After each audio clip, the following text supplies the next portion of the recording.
Alors, on a fait des progrès considérables dans le traitement de l'hépatite chronique B.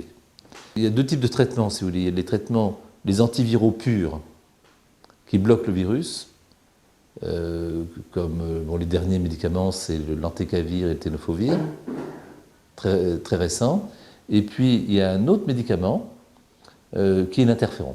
En fonction du profil de la maladie, du stade de la maladie, on va utiliser l'un ou l'autre de ces médicaments. L'interféron, il est plus fatigant, plus difficile, il y a plus d'effets secondaires.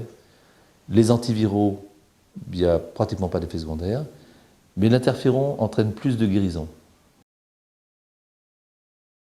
Ça va être l'évaluation du patient lorsqu'on le diagnostique. Un patient, on trouve chez lui l'antigène de l'hépatite B, on fait un premier bilan, et à partir de ce bilan, on va dire c'est une maladie sévère, il faut traiter, c'est une maladie bénigne, on peut attendre, surveiller. Quand vous avez un diabète ou une hypertension, il faut souvent prendre le traitement à vie. L'hépatite B, c'est un peu comme ça. On contrôle, c'est-à-dire on arrête l'évolution de l'hépatite chronique B dans 80% des cas.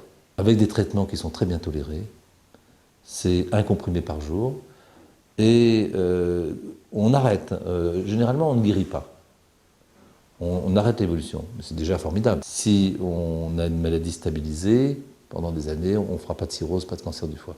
À l'occasion d'un bilan sanguin, pensez à faire le test de dépistage. C'est une simple prise de sang. Si on est négatif, on est tranquille. Si on est positif, on peut avoir une prise en charge efficace.